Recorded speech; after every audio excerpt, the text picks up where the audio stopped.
Hi, everybody. Welcome to MJ Comix. I'm your host, James Mack, and today's episode of Let's Talk Comics, we will be sitting down with Rockin' Robbie from Pop Culture Philosophers. Robbie, thank you so much for joining us today. Well, thank you so much for having me. What a great intro. That was awesome. I need to get you to make intros for me, man. That was really good. Oh, no, it's okay. I just basically try and clip a few things of like from past and future. Past and present, sorry, but I loved it. I was looking at it. I was like, oh, look, there's skinny Robbie. I missed that, Robbie. Yeah, to be fair, you've been on, I want to say like your first videos like 12, 13 years ago. So you've been on. That makes sense. Yeah. Yeah. Yeah. And PCP officially has been around for 10 years as of July 1st, because we were something else first. And then we formed PCP in 2015. So 10 years as PCP, but on YouTube, yeah, for about 12. Oh, okay, cool. So how does it finally feel to be sitting down with the Brit? It feels great, bruh. I feel like if we would break the internet if Tom was here, then we would have the 3 best heads of hair in the comic book community all on screen at one time. So we literally. I was rooting for you, man. I'm sorry that you didn't win it, but you know that dude with the stash, Rob, right? That's Rob. He finally won, and I'm really, really happy. That dude's got a crazy mustache, man. Yeah, Rob is such a fantastic guy. I absolutely adore the guy. But I really liked you did a post early on Instagram to basically, say that you were coming on, and you I think in the description or the whatever you called me distinguished, which I thought was pretty cool. You are distinguished, man. First of all, the accent automatically makes you distinguished to a lot of us Americans, because we hear that accent. We're either like, you're either a villain asshat in a movie, or you're a very astute, erudite fella. And I think it's the latter, personally. So no, I appreciate that. Thank you very much. We were just talking backstage about how, how you basically came across my channel. And that was through Travis, was it? Yeah, absolutely. He was very excited. He was talking about you were interviewing him, and I didn't know who you were. No offense, but no, okay.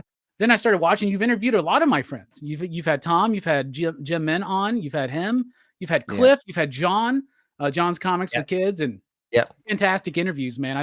I've been watching them and checking them out. Oh, thank you. I appreciate that. For anybody watching, I did like a short about you. You do like these Rockin' Robbie rants. If I'm Rockin' Robbie Live, yeah. That's the Rockin' Robbie Live, yeah. And they're a bit of like is it like kayfabe, or is it a bit of like truth mixed in with the? It's both. This year we went a little bit deep into the kayfabe because we were doing this year of the heel bit, where I was kind of mirroring the John Cena heel turn, right? So one of the things we did to make this year more interesting, because it was the year PCPX, right? Because it's the 10th anniversary of Pop Culture Philosophers, which, by the way, when we came up with the name and I realized that the abbreviation was PCP, I was like, well, that's it.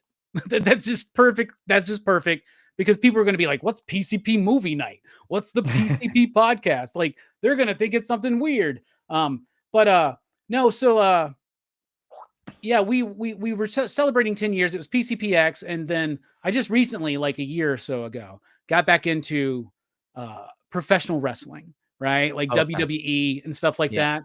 And I was reminiscing about the stuff I was into in the 90s, including DX. So there was DX, and then there was PCPX, and then we started doing the suck it bit.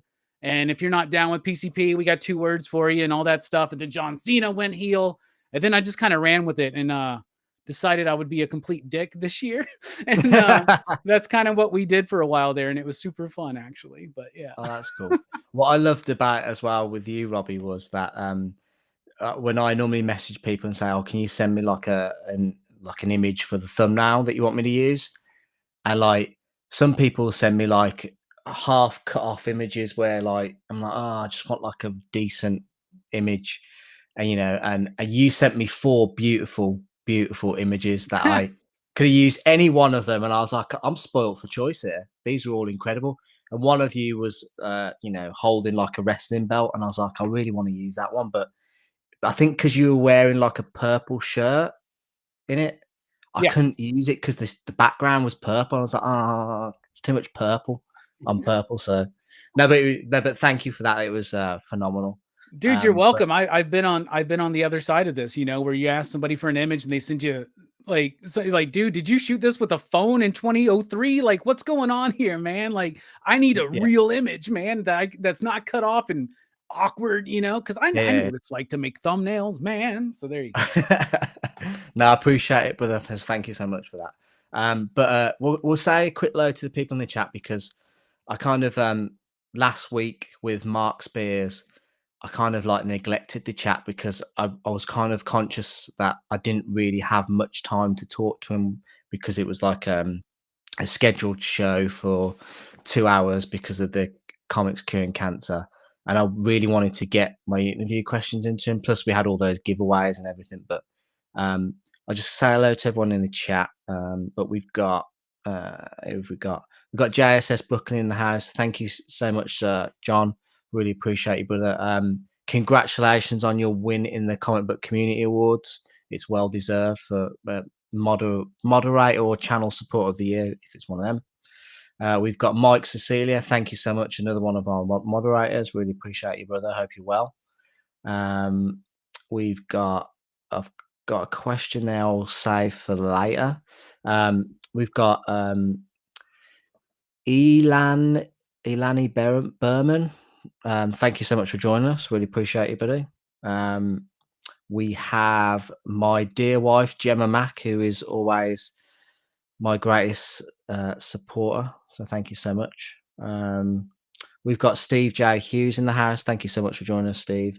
He's late for everything, but it was good evening. We have Manu, the 9.9 newsstand. Manu, thank you so much for joining us, buddy. Hopefully, I will be doing a stream next Sunday with Manu if he's available, which will be amazing. That'll be a very interesting show. We've got 9-panel grid, who I understand is one of your very good friends. Thank you so much for joining. We have Lawrence from Mighty Comics and Collectibles. Lawrence, thank you so much for joining. Hope you're well, brother. And if we've got anyone else, we've got Terry, Dead Man Comics. Thank you so much for joining us, Terry. Really appreciate you. We've got Captain UK in the house. Thank you so much for joining us. And I think that's it. But no, thank you everyone for joining this evening. For context, Robbie, so you had one of your rants where you kind of like went off and talked about me a little bit, which I'm going to play the short now just to make people aware in the chat. But I really, for context, I found it hilarious that I didn't take it any other way. I wouldn't take it any other way. And for context as well, like I've purposely in that video made my hair messy because like to make it a bit ironic that I've been voted for best hair. But I'll play the clip now for everybody. 2 years ago, we got nominated for a bunch of shit. I won a bunch of shit, including best hair, which is deserved. By the way, MJ got nominated for best hair this year. He's got great hair, but I'm just saying, maybe I set a precedent where it just doesn't mean a long beard or long hair or a crazy ass mustache. Maybe just great hygiene and wonderful stylization can help win you an award. MJ, I did not vote for you. I voted for Iman, because he's got amazing hair and he deserves it, okay? But the fact that MJ, is it MJ? MJ Comix? Is that the, you know what, here's the thing. MJ, this dude has had Bueller on. This dude has had Jim Mint on. You know who he's never had on? Has he had Tom on? He's had Tom. I think he had Sticky on. You know who he's never had on? Me. You know why? Because he's never asked me. Anybody that asks me, I'll usually be on their show. But apparently, are we too niche here in the PCP world? Are we in PCP Hollywood land? Are we like too niche from all these fucking people? Why have I never been asked to be on that show? You know what? That's why I voted for Iman. There you go. That was honestly, that I really like it in that thing when you go, he's had Tom on. I think he had Sticky on. I just like the way that it rhymes. Like it really rolled off the tongue. It's really great. Yeah. But no, that was a funny video. So thank you so much for letting me clip that. Oh, of course, man. And it just so happened that was the same week that Sticky made he clipped me from that same like Robbie Rockin' Robbie Live, and he cut like me like doing this whole like I'm the greatest of all time kind of thing, right? And he made a video about it, and then dude, that week it was just like, oh my goodness, like everybody's clipping me out and all that shit. But nah, dude, I've always like, I mean, I don't even know, man. When I do Rockin' Robbie Live, dude, I just go, you know, like yeah. Sometimes we have a plan. We do little bits here and there. But for the most part, it's just me talking to the chat, just talking to the community. And we usually go for 2 to 3 hours. And I've been doing that show for years at this point. And it's one of my favorite shows to do. We haven't done it in a while, but it is coming back. And in fact, I think I'm going live Sunday night. We'll do a little bit of a post MJ Comix show, right? Let everybody know the details, you know, the dirty deets. The dirty deets. But no, I love doing that. I just love riffing, and I try to be funny. Like PCP, we have, when you start something, like, I don't know, if you look at like corporate identity and brand identity and things like that, like they're like, if you want to form an entity, or even you yourself personally, like what are 3 tenets to live by, right? Like what are the 3 things that represent you and what you're aiming for? PCP, it was always, we want to be positive, insightful, and entertaining. So I try to be entertaining by just riffing and talking shit. So you're just cutting loose, aren't you? And just enjoying yourself, which is good. Yeah. There's like no plan on any of my shows. They're all just riffing. It's just like with the weekly review, I read the comics, I set up the video, and I just go. I have no thoughts. I don't have a script, no notes, nothing like that. It's just all off the dome. So is it edited or? No, not at all. I think it's edited to the point where like I put in the intro, but you don't. Yeah, it's just going. That's why when I have to do it live, sometimes like nothing changes. It's just the same thing. But yeah, I never edit it. There's like always an edit in the middle because the camera that I use can only film like 30 minutes at a time. So I usually like do like Marvel or DC or Image or something, and then like stop and then do the rest and finish it. Yeah. But yeah, no editing otherwise, man. Wow. Have you done much editing, or is that a process that you like? Or no, I hate editing, man. I hate editing videos. I think it's obnoxious to me. It's time consuming to me. I wish I could pay somebody to do it for me and have cleaner looking videos and things like that. And people that do edited videos, like I highly respect it. Like it's amazing, you know, but this is not my cup of tea, right? Like I have done it in the past. I've done some videos. In particular, I did a couple of videos reviewing toys and doing like action figure hauls. And I did this like slime pit video, and I like edited the fuck out of that, dude. I like worked on that shit for like a week or two.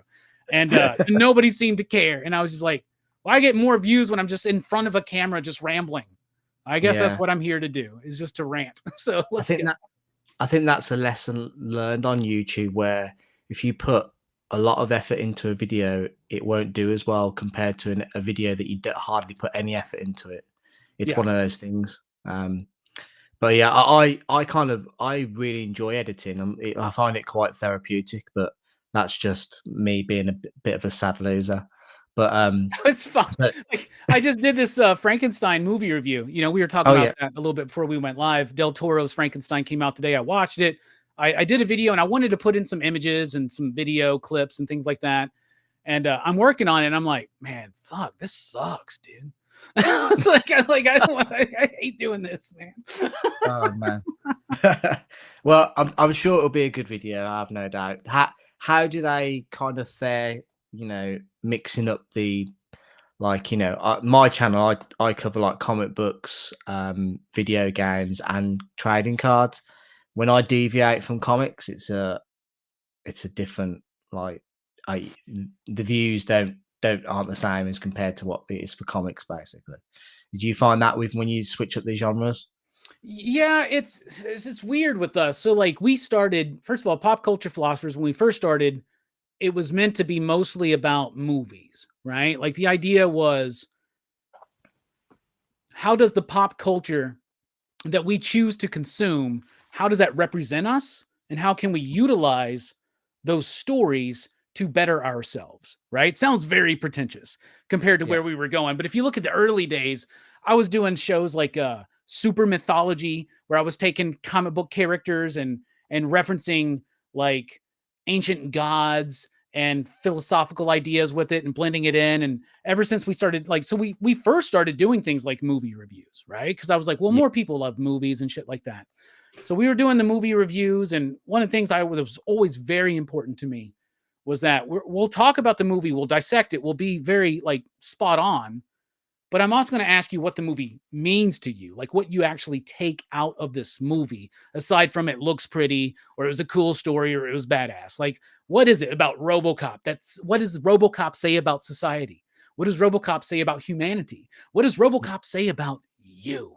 Right? Like, so I love doing stuff like that. And honestly, we started doing the comic stuff because I was like, I need something that I can do every single week. Like, I want something that I can do every single week. And DC Rebirth had just happened, right? And Jeff Johns did this whole idea that there were 3 Jokers. Yeah. And so I came up with what I thought was a rather clever idea about what the 3 Jokers could be. It turned out This was not to this be was true. way before. This was way before the. So that was DC Rebirth. Was that like 2013, 16. 14, 16? 2016 is Sorry. when they did Rebirth. So this is like, it's the initiative they did after New 52, when New 52 was kind of Yes, that's it. going Yeah, down. yeah, yeah, yeah, And that's when like the Watchmen, like Dr. Manhattan's involvement and all, and I was so into that shit. Like I yeah, thought it yeah, was awesome. I thought it was brilliant. So I had this theory about the 3 Jokers and the way that they could exist in DC continuity. And I love the idea in DC comics in particular. Marvel does retcons and reboots, and everybody does, but DC like kind of puts them within story, right? Where it's like a part of the story that Crisis happened. It's a part of the yeah, story that Infinite Crisis happened, that Zero Hour happened, that Final Crisis happened, that Blackest Night happened, that Flashpoint happened. They're all their reboots, all their retcons, they're all like within the story. They don't like shy away from it like Marvel does sometimes. So I love that. yeah. And I love the idea that the one common factor that would always survive a crisis event where reality got changed was the Joker.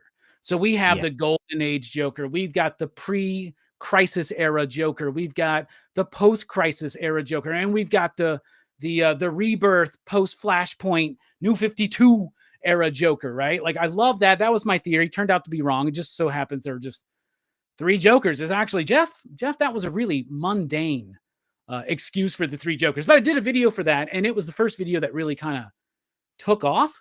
And Yeah. we had 50,000 views, which to me was like, whoa, holy shit, right? And I was like, well, maybe people like comics. So I started doing, yeah, there it is. And I started doing comic book reviews of the new Rebirth books. And I was like, you know what? People are actually responding well to the comic book content. And I wanted to do a weekly video. So I was like, I work at the comic shop, I run it. I read comics every week. I always do a pick of the week. It's kind of what I do. I talk about comics every Wednesday. Why don't I just Yeah. do that on a video? So in October of 2016, I started doing that video. So that video will hit its 10-year anniversary next October. And Yeah. Lord's willing, if I continue doing it every week, I've never missed a week, even during the COVID shutdown. I was doing like Comixology comic book reviews and stuff Yeah. like that. So it's something I'm really proud of. So I hope to get to 10 years, and then we'll see what happens after that. But to answer your question, so we started doing movies, Yeah. then the comic stuff started working. And one of the things I when you first get into this game, you're watching all these videos about what you're supposed to do. And the thing that I took, everybody's like, oh, do this, edit this way, don't do this, put your thumb. It's about the thumbnail, it's about the description, it's about this, it's about the tags, it's about the SEO, it's about your title is this. You gotta emotionally manipulate the audience, you gotta get them to click the video, all that kind of stuff, right? And Yeah. I was like, whatever. But the thing that really stuck with me was do what you want to do, but when something works, kind of funnel in. It's like a funnel idea, right? Like when a tunnel opens up and you see people wanting comic book content, for instance, go into that tunnel, start Yeah. delivering comic book content, start doing what you do. Now, we never stopped doing the movies, and the movies always didn't work, right? And so many people used to try to convince me. They were like, hey, you need to have a separate channel for comics and a separate channel for movies. There was this point where everybody thought the YouTube algorithm wanted them to have second or third channels, right? Yeah. And a lot of people did that, and it didn't work for them, right? Like they wound Yeah. up splitting their audience, right? And Yeah. I know me, and I know that there's people like me that love comics and they love movies, Yeah. right? And so I like to do both. Like the whole point of the show is to me and my homies to talk about the stuff that we love and what it means about us, what it means about you, right? Yeah. And what's crazy is that sticking with it for years and years unsuccessfully. Like we have PCP movie nights where it's like a bunch of us hang out and we talk about a movie, it's basically a movie of the week club or something like that. Yeah. And we have videos that we do that are like 200 views, 300 views. Who cares? The most watched video I've ever done is a PCP movie night, 600,000 plus, almost 700,000 views on Wow. Cyborg, starring Jean-Claude Van Damme, right? What? Yes, and then Cobra, starring Sylvester Stallone's over 100,000.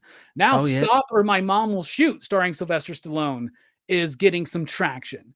So if you actually look at our most popular videos, most of them are PCP movie nights, live Yeah. videos. And a lot of my homies are like, it's insane to get that level of views for live videos. And it is. That's insane. What's that? That is like the view count on that is for live video is insane. I Like so know. the 639,000, 123,000, 65,000. That's incredible. Where you pull this shit up quick, dude. You're really good, man. I like this. I just quickly go and clip it. I've got your channel up anyway, but something kind of similar happened to me. I did a Venom free review last year, and that's got like 12,000 views. But Nice. when you look at the analytics, it's like it's from really weird places. Like it's almost as if I think because the review's like an hour 40 or hour something 50 or something like that. It's like a 2 hour review. And I kind of feel like maybe some like dodgy streaming app or whatever has thought it might have been the movie because it's similar to the same runtime. And like because I just used the thumbnail was basically the movie poster. And I don't know whether it just got, views from that because it was just a bit strange for me, to be Well, fair. that does happen because I get comments on some of those videos, and the comments will be, "This isn't the movie," and I'm like, "Yeah, no shit." Like it literally says movie review, but we get that, and so at first I'm like, "Oh, I get it. It's the thumbnail mixed with the runtime. They think it's the movie." So a lot of people are clicking on it, and I looked at the analytics at first and shit like that. And I'm like, "Oh, that's what's going on. It's no big deal." Yeah. But then you start looking at it, I'm like, "Wait a second. How many of my subscribers have come from this video? How many subscribers have come from this video?" And I start looking at that. And yeah, a Yeah. lot of people like it's an exaggerated number. right? Not that many people have watched that video and were completely engaged. Obviously, Yeah, we're still struggling to hit 25K subscribers, right? But subscribers are not like the big thing to me, or I think in YouTube in general right now. Though yeah. I do, goddamn, don't you want one of those buttons? I do, man. I just want one of those things, man. But like, so I understood that, but then I started getting comments on those videos that were like, man, this is awesome. And then I started seeing some of the same people commenting on other movie reviews. And then Oh, other that's good. movie reviews started taking off. And then, I mean, I don't know. I think it's around 3 to 5,000 subscribers came off of Cyborg alone. And Yeah, then hundreds more from some of those others. And I'm like, man, there is an audience that loves PCP movie night. And yeah, there's people, there are fans of the channel that watch PCP movie night. They could give a fuck about comic book content, right? yeah, yeah, But yeah. they are always there for the movie reviews. They're always there to chat. And I get messages all the time from people being like, dude, I never You heard of reviewed this it. movie. Thank you so Yeah, much. Like, I appreciate it. I love you guys even make me movies I don't like. You guys make me look at it in a different way. And that means the world to me. But yeah, obviously the most consistent content is comic book content. And what I think I do very well is weekly. You know, I'm the new comic book day guy, right? Like our yeah, friend Sticky says. So like I think I'm really good at that. I'm good at keeping up with comics, and because it's my job, yeah, and on two sides of the coin now. But I'm really into comics. I really love doing that. And comics are the bread and butter. But I'm really, really happy that the movies continue to actually work for us in ways yeah. that are insane. But yeah, we do have like a weird audience. Like if we got comic book people and we got movie people, and then we got that perfect gem of a person in the middle that loves comics and movies, which is most of us in this community, honestly. Yeah, that's good. That's good. Shout out to Christina Payne. Thank you for that nice message. Christina won one of the giveaways last week, so shout out to her. Shout out to Derek. Good to see you, buddy. I hope you're very well. Um, no, in terms of then, I just want to apologise, Robbie, for not having you on sooner. I kind of didn't realise, not specifically just with yourself, but I know we just with that clip earlier. But I kind of want people to know this, that so anyone watching or listening, I've kind of been accused of like clout chasing and trying to have bigger channels on and stuff like that. Um, I've had small channels on that I've had less than 500 subs or 1,000 subs. Um, but I've also obviously had like the likes of Gem Mint on with like 160,000 subs. I do this for a hobby. I can't like keep on track on how many channels there are out there. I regularly get recommendations on people to interview, but I also get requests from people themselves saying, "Can I come on the channel?" Which is probably I probably about say about 30 or maybe 40% of that is recommendations and people asking to come on. But yeah, I just want to say like my apologies for not having you on sooner because I don't mean any disrespect or to anybody. Certainly, other channels that are watching. It's just it is literally just hard to keep on top of everybody. If you know what I mean. Well, I never took it that way. You don't No, have no. to apologize. And no, I'm glad that this happened the way it happened, because it's rather funny, I think. Yeah, I yeah. love that you somehow watched that clip and pulled it out, and it's just I love that. I love that, dude. Like, yeah, no hard feelings, no No, no, apologies no. necessary, It bro. to be fair, it's not really aimed at you. It's probably aimed at other people who are watching and probably might be thinking, "Why haven't that?" I've been invited on to talk, but I'm literally starting a. What's going to make it probably even more difficult, Robbie, is that I'm going to start trying to speak to artists and writers now, Yeah. which is what I kind of wanted to do originally, but I was kind of too scared. So I kind of thought I'd stick to people who are doing similar stuff to myself.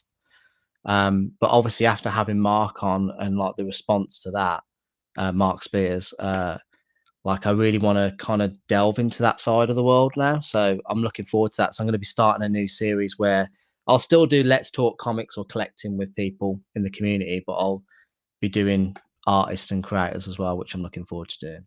Heck yeah, So dude. If there's anybody you're after, let me know. And if I know them, I I'll appreciate that. let them know Thank you. about you, man. Yeah. Yeah, I appreciate it. But I mean, we kind of done a lot of ice breaking, to be fair, but um, I want to ask the first question, which is really simple, Robbie, and you can't mess this up.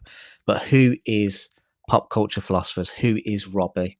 Let's delve right down into the crux of it. Um, it I mean, we talked a bit about your channel with the PCP, like the movies and stuff like that. You've got 24,400 subs at the moment, and you've done like 2,500 videos. Um, and you've been going, like we said, since about 2013, where I think like your original stuff were kind of like podcast type stuff, was it? Yeah. Talking with people. So when was the moment when you thought, I really want to start doing YouTube? When did that moment click when you're like, I want to create a channel and I want to do something on YouTube? Okay. So, in 2012, we started a podcast called the Smile or Else Show, right? Yeah. And that started because I was in a hip hop group and called the Basement Show. And we had been doing stuff and we'd been doing local house shows and things like that.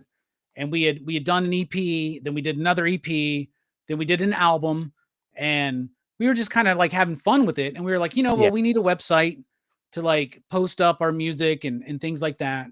And so my production company was called Smile or Else Productions. And that was an Yeah. idea I had back in middle school, right? I used to do all the way back in elementary school, through middle school and into high school. I used to do these shows with my friends where we would do these fake radio shows where we would Oh, get a tape recorder, right? And we would like get the microphone and I would act like I was a radio DJ, right? And we would play music. And like in high school, we had a show we did called the 1 through 5 times 2, which was basically a top 10 show. yeah. So all week long, I would pass out this piece of paper throughout the high school. People would write down their nominations for the best song of the week, and then everybody would vote on them. And then we'd put it Oh, together cool. in the top 10. And then we would do a radio show and we would play. So we would like, we like, you get like a 60-minute cassette tape, right? Yeah. We're all, I think, at the age where we remember cassette tapes. Yeah, But so, definitely. yeah, we had 30 minutes and then 30 minutes, right? So it was like, all right, we got to fit in 5 songs, but that means when there's time in between for us to do things, we would do bits. We would do like funny things. Like I had a buddy who did a really good Sean Connery impression. So he always came in to be Draco from the movie Dragonheart. Oh yeah, I love that movie. and we were Love like, it. welcome in Draco from the star of Draco. Hello, everybody. I'm glad to be here.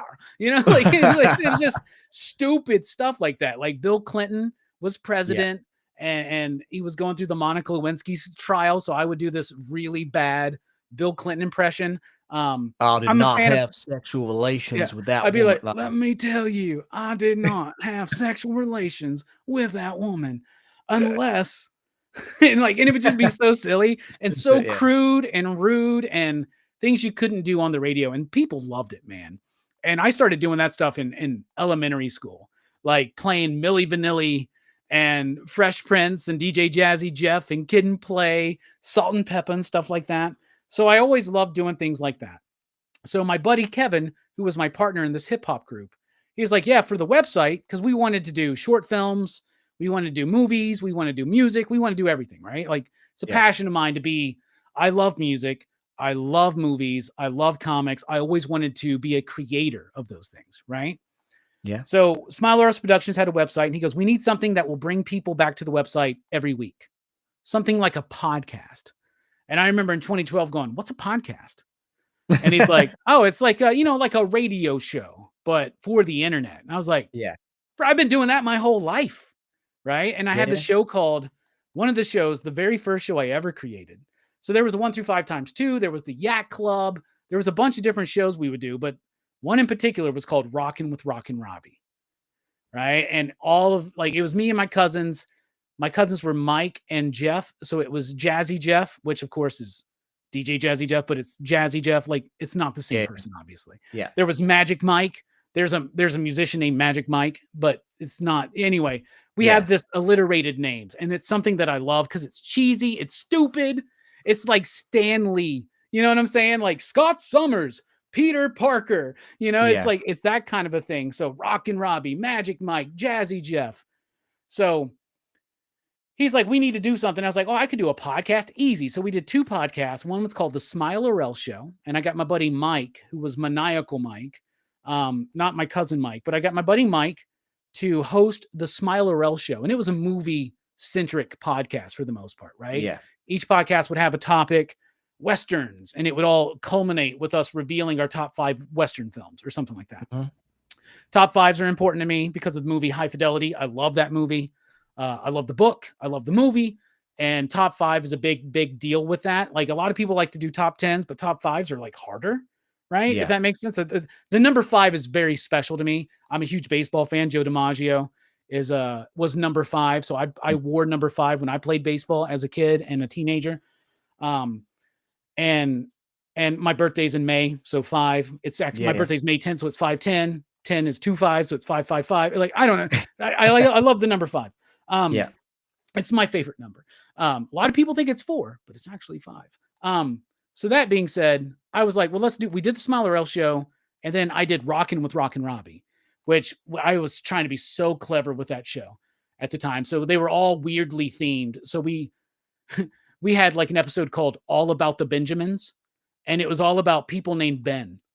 And we did like 3 episodes. So we talked about Pat Benatar. We talked about Ben Affleck, Benjamin Franklin. And we, like, in the middle of this drunken, ridiculous podcast, one of us would deliver a very, like, erudite and educated presentation on Benjamin Franklin, right? Philosophical. And then and so, like, and it was just, we love doing things like that. We did this book or an episode called Kids and Plays. And we talked about, like, plays as in, like, on stage. And we talked about Billy the Kid.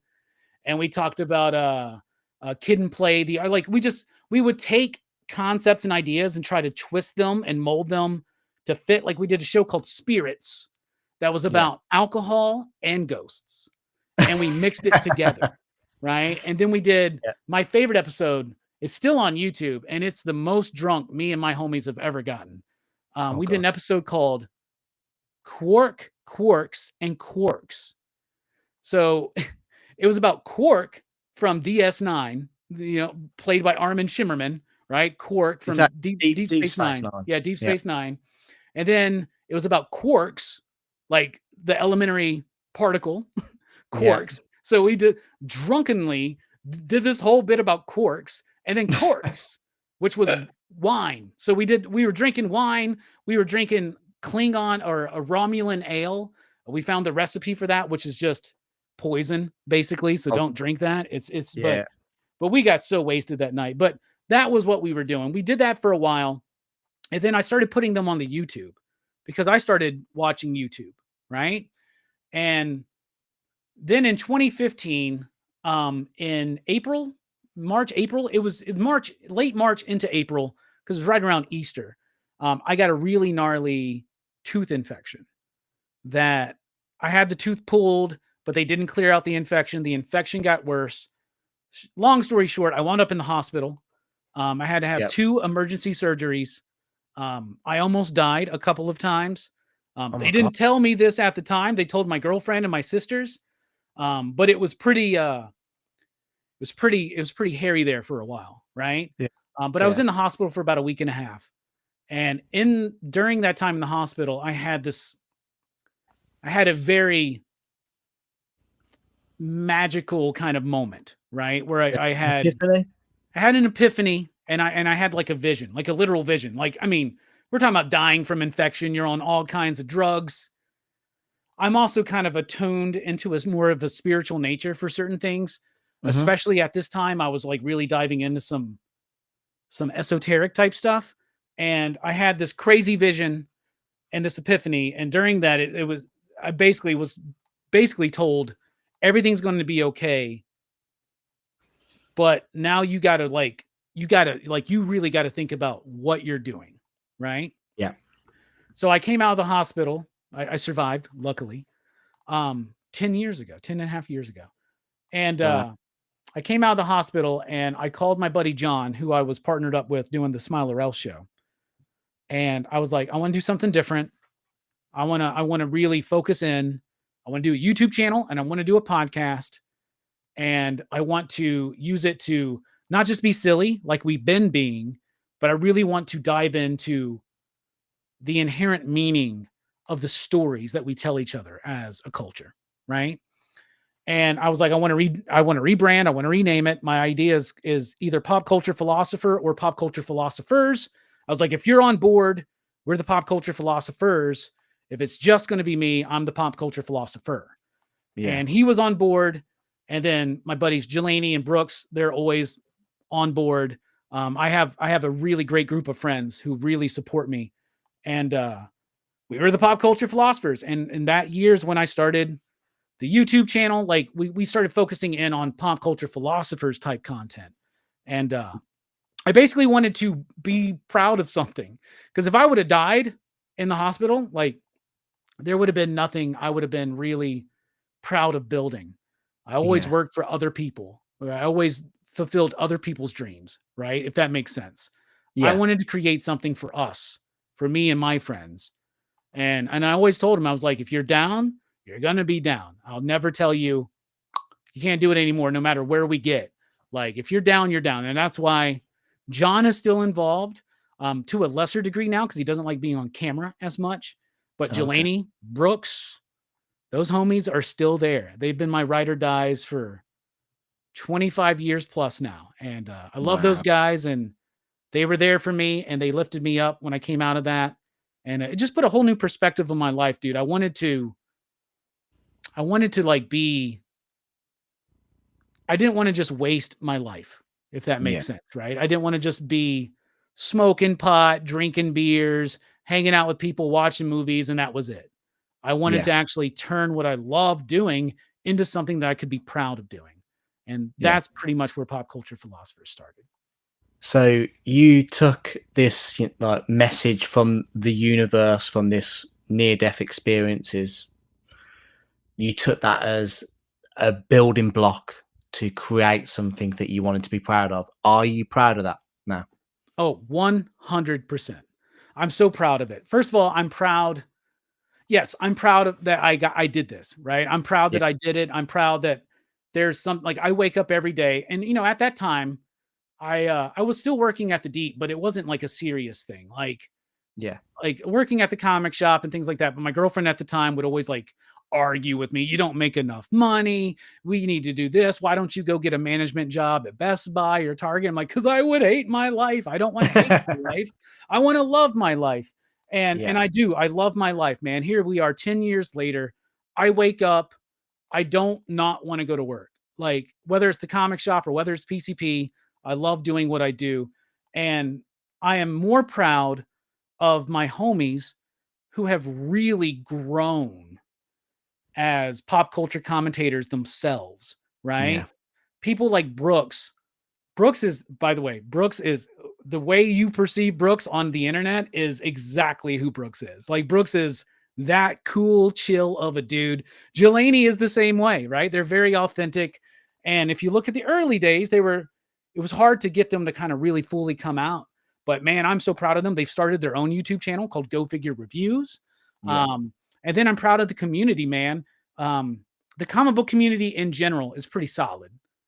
But the PCP community, the PCP army, they are like the creme de la creme. They are amazing. They really understand what we're about. Where it's Yeah. like we can be critical of things, but at the same time, we want to be positive. We're not there to shit on things. We're there Yeah. to not elevate things that don't need to be elevated, but we're there to like kind of dig a little bit deeper. And we understand how hard it is to be an artist, whether you're making comics or whether you're making films or whatever, right? It's hard to make a movie. It's hard to make a comic. Yeah. So even a bad comic, you're like, you got to give some respect to them, right? But I'm proud of the PCP army, and in particular, there was a group of people within that family fan base, right? that they started their own thing, the Backlog Bros. I still don't know what that is, but then the PCP Army Bad Batch, people like Fable, people like Eric from 9 Panel Grid, Nick from Comic Culture, Manny from Tomorrow Cinema back in the day. So many people. Stu from Dr. Doom's Fan Club, Steph from Missing Link, Verno from Blood Splatter Chatter, Dylan from Dylan's Horror Show. I'm forgetting to name a lot of people, but there was a lot of people that met within my chats on Rockin' Robbie Live that then formed a bond. And now there is such a core friend group of me, Eric, Fable, Nick, Stu, Steph, like we're all homies. Big Herm from Big Herm Collectibles. Like we truly have formed a bond. Joe Corallo, right? Who started coming onto the show just because he was promoting a comic book. And I really got on with Joe. I like Joe a lot. And just recently I got to go to New York City for the first time in my life.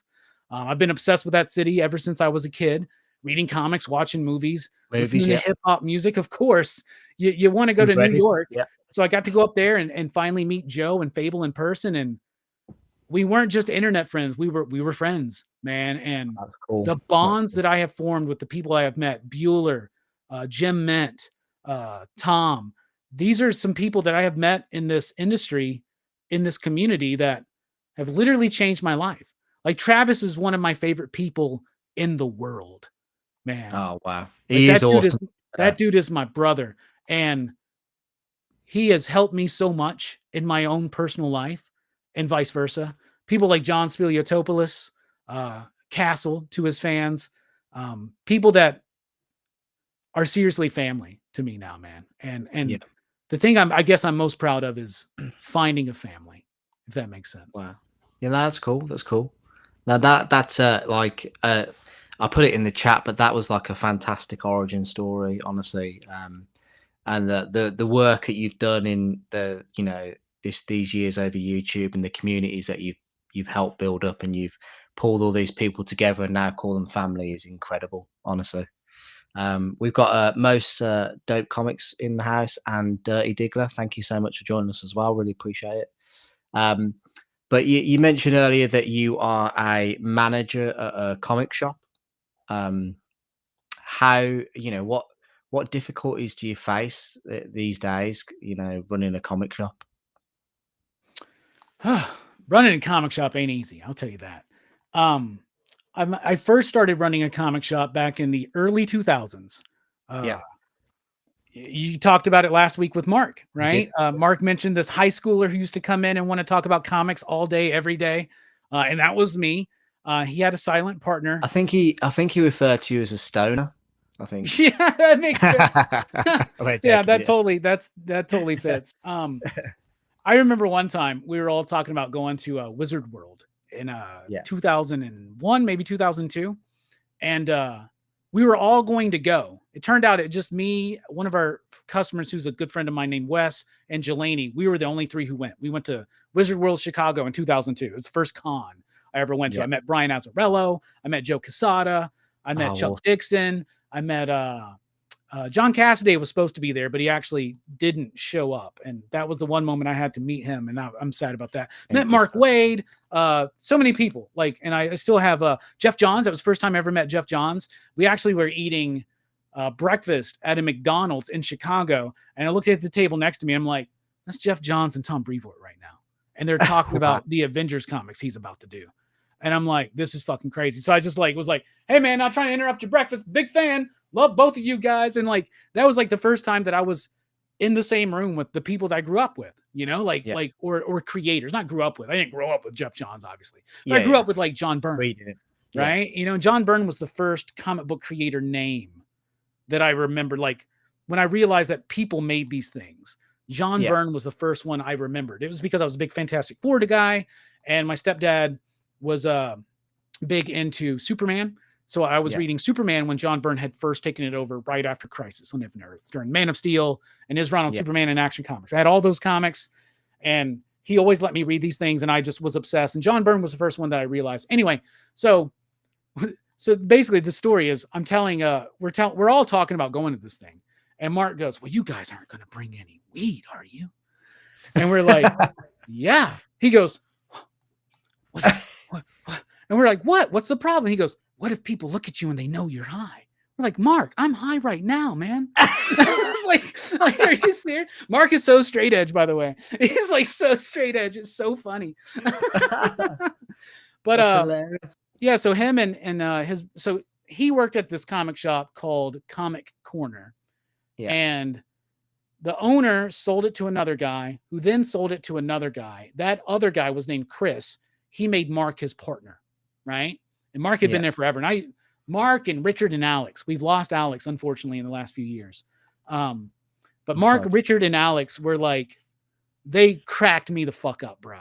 Like I would go there and they would be talking shit about movies and comics, and they would like be like recommending things. Like first time I ever heard, like the original owner of that shop when I first started going there was this guy named Mike Keeney. And Mike introduced me to Frank Miller, to Alan Moore, to Brian Michael. Yeah. To Brian Michael Bendis, when Brian Michael Bendis was doing Goldfish and Jinx at the time. So I got into Bendis before Powers, before Ultimate Spider-Man. Yeah. Yeah, I remember sending him letters in the mail and he would respond to me, bruh. Like back in like 97, 98. And got into Mike Allred. Like my world was opened up from these people, right? Mm-hmm. And I always wanted to work there. And when Chris bought the shop and made Mark his partner, they didn't really need much because we're talking about like 99, 2000. Not a lot of people reading comics. This is after the bubble had burst from the 90s. Nobody's reading these things. But my buddy David was working there, and he works at he actually runs his own video store now in my town. I'm super proud of him. But he was like, hey man, I need help doing the pulls on Wednesday. This Robbie guy, I think will work. And Mark and Chris were like, yeah, all right, let's bring him in. So I started working there for store credit on Wednesdays just to help do the pulls, go to UPS, pick up the books, bring them in, count them, sort them, put them in the sub boxes, and then put them on the shelf, right? Yeah. So that was what I did. Very quickly, they made me manager of the store. And then, and then shortly after that, they made me partner, and Mark decided to step back and not really run the store anymore. And so it was just me and Chris. We were forced to move locations, and then it lasted about a year. And then we sold to one of our competitors called The Deep. They were open since 1995. And that is where I work now. Still. Is it still called The Deep? It's still called The Deep. Yeah, The Deep Comics and Games. We've been open since 1995. We're very successful. But running a shop back then fucking sucked. I was 20, 21, had no clue what the hell I was doing, right? Yeah. The guy who runs my shop, the owner of the shop actually, Ed is his name. Ed is an incredible businessman. He loves comics. And he has been able to create a way to stay in business even when the industry was very, very lean, right? Mm-hmm. And then so I was there for a while, then I left, and then I came back in 2010 is when I came back. And within 2-3 years, I was the store manager there. And now he's kind of taken more of a back seat to everything, and he's put a lot on my plate, because I want it. Right.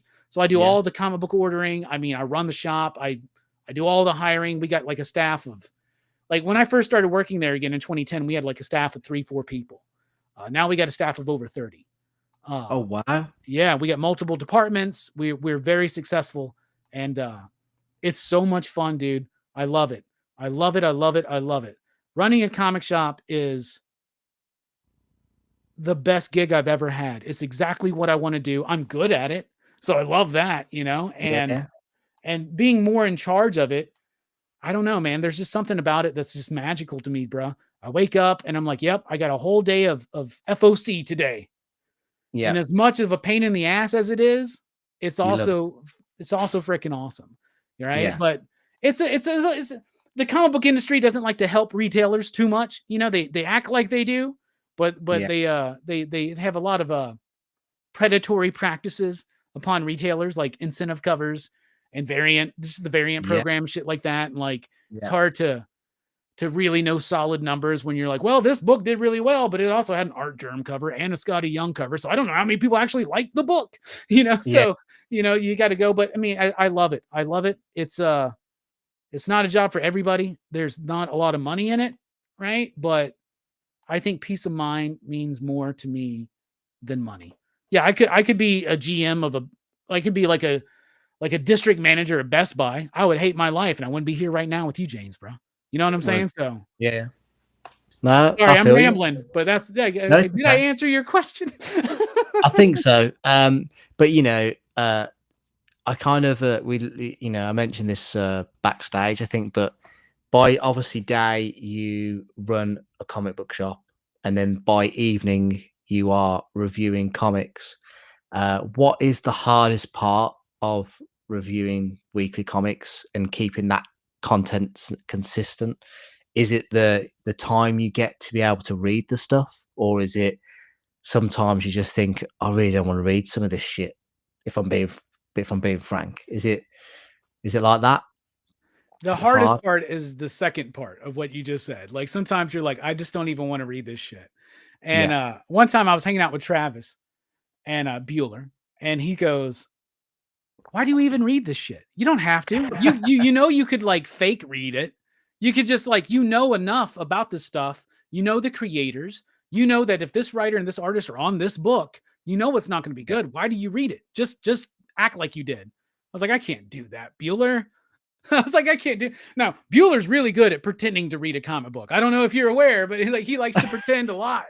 Okay, but no, I read all that shit. That's the hardest part. Is that sometimes because I try to read so much because I feel yeah, like I need to be plugged in yeah, because I like to know who my customers at the shop, for instance. I like to figure out one of my favorite things. I'm not on the floor as much anymore. I'm mostly in the office now, right? yeah. And I kind of there's an element that misses being on the floor. At the same time, it's retail, so customers kind Yeah, of suck sometimes, right? they can But be. Yeah, yeah, but most of the customers, like the regular Wednesday warriors, they're great. And what I would do is I would start noticing what they were reading, and I'd be like, what are you reading? What are you liking?" They start telling me what they like, and I'd be like, "Oh, you're reading this? Have you checked this book out?" And I would yeah, know like where to take them, right? And when people would come into the shop, they'd be like, "I want to get into comics, but I don't know what to get into." And I'd be like, "Well, what movie? Like, give me 3 movies you love." And they would name ah, 3 movies, and then I would give them the perfect book, right? I'd be yeah. like, "Oh, you like sci-fi, you like interesting things like that, so let's go to Descender." Or you love fantasy, you seem to really be into elevated, eloquent fantasy. Sandman's obvious, you know what I'm saying? And if you're just trying to Mm, get into superheroes, Batman Year One is the best starter comic of all time. Probably this yeah, comic I've sold the most in my life, right? So I love doing stuff like that. Um, but man, sometimes I there's not really a hard part doing the weekly review, honestly, yeah. except for sometimes I'm like, fuck, I've You got know, all of this Age of Revelation shit to get through. I was like, man, I gotta watch. I made a promise I was gonna read it all. Um, that sometimes wears me down, but honestly, I still have a vibrant passion for doing it. yeah, So it's not too hard for me, I yeah. would say. So, because you're kind of in that comic world pretty much 24/7, do you have any difficulties like separating that from outside with, I don't know if outside of like comics, yeah, obviously movies and stuff like that, but do you have any, like you mentioned that you used to play baseball, do you do anything else? Like, do you have any other hobbies where coming out of that realm is difficult, or? Yeah, no, it's not actually. It's like it's always been easy to me, man. Like I was always into movies, I was always into comics, I was into baseball, I was into science. I like it's really easy. Like I have a very great friend group around me. I have some really Yeah. great people in my personal life. And no, I love going out and having good food and good drinks. And I love karaoke. That's a thing Oh, that I, yeah. I really love doing. Me and a good group of friends I have, we all love going out to karaoke. We love having movie nights. Like we will, like somebody will invite somebody over and we'll make dinner and we'll bring snacks and we'll just all hang out. We'll drink, we'll vibe, we'll smoke, we'll do whatever and just enjoy each other's company. So no, it's not too hard for me to separate work from life because work is life, but at the same time, because I have been accused of some of my exes as being a workaholic, and Oh, the shop or the channel are more important than me and this and that. And I'm like, yo, I hate to tell you this, but this is my life. This is how it is. And where I'm at right now, I have a really, really great partner who completely understands and is very supportive. And I love that's them tremendously. always great, isn't it, to have a supportive partner? Yeah, really. And and you were talking about the finding the time to read the books. For the Yeah. last 10 years, I felt hell, dude, since like the early 2000s, everybody knows don't fuck with Robbie on a Tuesday. Oh, is that when you do it? Yeah, You that's when I'm just reading, and read? that's when I'm reading the books, and that's when I'm doing the video. So everybody knows, leave me alone on a Tuesday. But yeah, I like to say that I have a vibrant life with a great group of friends and family that I keep Yeah. close to me. No, that's good. So Tuesdays, are they your most crankiest day, would you say? No, Monday, apparently. That's what my girlfriend Mon says. She says Monday's my most crankiest day. That's FOC day. So Yeah. that's the day where, and it's because You've I got go to to work and pretty much all day long, I have FOCs to do, right? yeah. Lunar FOC, Penguin FOC. It used to be Diamond FOC, not really so much anymore, but that pretty much takes up most of my day, running Yeah. numbers, counting things, and just doing the orders. It's not as easy as just like plugging in numbers, right? Like there's a science to ordering right for your shop, Of right? course. Yeah. And I know a lot of people, like a lot of shops I know, because I know a lot of retailers, they are like, well, I sell this many of this and I don't trust I'll sell anymore, so I'll just order 5 copies of that or this or that. But I also know how many books get pulled off the shelves, and I also know that I need this book in a certain number to be able to push it, right? Yeah. Well, especially with indie comics.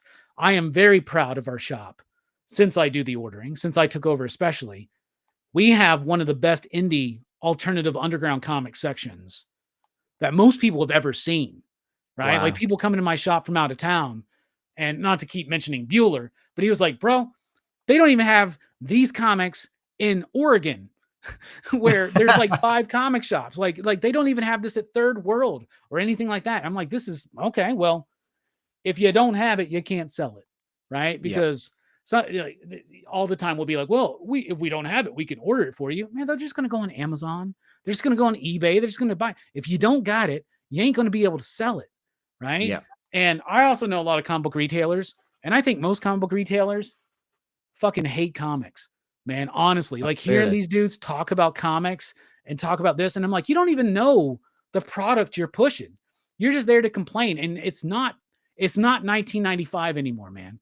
It's like things are different, and you Yeah. got to adapt, right? And I'm really proud of our shop because we adapt, I think, Yeah. and we are willing to. We've gotten to a point where we are able, I should say, because some shops can't do this. We're able to spend money on stocking things that may only sell once every year or two, right?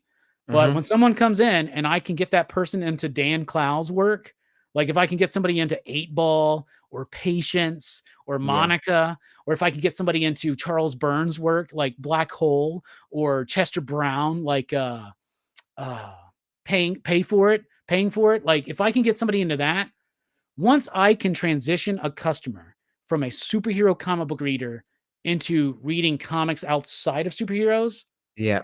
I got that motherfucker for life, bro. You got You know what I'm saying? you've got them hooked hard. You're like a drug dealer. You know what they'll be coming back for some more. Yeah, well, people that jump in and they want, oh, Absolute Batman, like Absolute Batman's doing phenomenally right now, right? Yeah. If they stay on Absolute Batman, they'll eventually get bored with it and move on. But if I can take their love of that and be like, oh, you like this? Oh, I see. All right, so you like Snyder, you like Dragata. You really should try East of West. When I Yeah. get somebody into East of West, bro, they're hooked, bro. Because I your bet. East of West is unlike anything you're going to get in comics, other comics, or on television or in movies, right? Yeah. Like East of West is long, expansive, not stepped on by a network or a streaming service or anything like that. So yeah, I love that shit. That's awesome. So my local comic shop's a bit like that. So Untold Comics, the Rich who works there is fantastic. He will always go, "This is a really good read. You need to read this." So shout out to people like yourself, Robbie and Rich, who care about what's actually, you know, the product that you're selling, and if there's anything that's good, you'll inform people about it. Um, I wanted to point this out because you've got that poster in the background. I just wanted to. It's pretty cool. That is cool. I actually have that issue too, and I thought I had it right here, but it's not. The So I don't know treasury. where it is, but I have the issue too. Yeah. These are absolutely fantastic, aren't they? Absolutely Yeah, fantastic. they are. Yeah, a good friend of mine, David Hatch, he was a customer at my shop and a big fan of my channel and one of my first supporters, like on Patreon and shit like that. One of the first people to give me super chats. We lost him probably 4 years ago, Oh, unfortunately. I'm sorry. But he's the one that gave me that Treasury edition, and then I got the poster to represent it. So David Hatch. So if anybody is old school PCP, you'll remember David. That's nice. That's very nice. How many blind bags for the Monster and Wolf did you order? We ordered a lot. We ordered more than I thought that we would be able to sell, and we sold out within 2 days. Wow. And I was really shocked. I was like really shocked because Mark does well for us. Obviously, he's local, right? So a lot of people in the area know him and remember him, and he's been all over, and people know him here. And we've had him at the shop a few times, and he always has a pretty decent line. At our local con, the Huntsville Comic and Pop Culture Expo, last year, he had the longest line of anybody. Wow. Right? Like Kevin Eastman went up to him because I was there the moment he got to meet Kevin, because I didn't get to talk to Mark that whole weekend, except for one time I like went over to his table. I went through the line. I just went and gave him some dab. Right. And then I had a bunch of panels to do. So I didn't really get to talk to him. Then at the end of Sunday, I go over there and he's like, man, I want to go meet Kevin. I was like, come meet Kevin. And I've done 2 panels with Kevin. I've met him multiple times. Kevin Eastman to me is a treasure. He's a national treasure, man. And so Mark went to go meet Kevin, and Kevin told him how much of a fan he was. And he was like, dude, your line's longer than mine. It's insane. It's like crazy. You've been nonstop. I love your work, your use of color. Like, it's amazing. And Mark looks at me. He goes, bro, Kevin Eastman just told me he loved my work. I was like, yeah, dude. Soak that shit in. Like the creator of the Turtles. Yeah. That's amazing. Like, yeah. So you said that he's been to the shop a few times and he's done signings at your store, then, has he? Yeah, absolutely, man. And he always has a turnout. But we know there's a market for Mark. That's funny to say. There's a market for Mark, but I still I felt like I over ordered those blind bags, and man, they were gone like that. So I upped the orders on the next one, and I hope I don't get stuck with them. But you know, the cool thing about me is if I do get stuck with like say 50 blind bags or 100 blind bags, I'll just get Mark to sign them. So there you go. Do you do you have people come to the shop looking for you, like as any like supporters of the channel or fans or anything like that? Yes, I do. It's not very common, but it does happen. I've had people call the shop before. Is Cool. Robbie there? I was like, hey, this is Robbie. How can I help you? Hey, man, I'm just a big fan of your show. I just wanted to talk to you. I was like, oh, man, that's cool. Right. And then I've had people come in. We were talking about my grumpy day. That's Monday, right? With all the FOCs. So I do FOC all day. And then right after that, like I leave work, I got to come home and I got to do a show I do with Dynamite over at the EXP, right? We do a 2-hour show there. And then after that show, I got PCP movie night. So I'm busy all day Monday. So the unfortunate thing is sometimes friends, sometimes family, sometimes fans will come in on Monday. And that's the worst day to come find me, because I'm like, what? Oh, give me a second. I'll be out there. Because I'm like locked in, right? But no, it does happen. We have people come in. A few of my customers watch the show, and they always like to chat with me about my pick of the week or this or that, or like, hey, I'm picking this up because of you. And it's cool because like not being on the floor as much, I don't get to go out. Like I used to spend Wednesdays at the comic book wall selling comics to people. And now I'm in a fucking office ordering G.I. Joes. You know what I'm saying? So like, but I do love it when people come and see me. I've had a few people call, a lot of people come see, a lot of people have come to the expo, our local con, to come see me. And a lot of people will know what cons I'm going to. So at like MegaCon or Heroes Yeah, Con, like I'll have people come up and meet with me, and sometimes they become true homies. So that's pretty dope. that's awesome. Do you ever feel like a pressure from, the publishers or the community to be more positive or more negative about certain series or comics?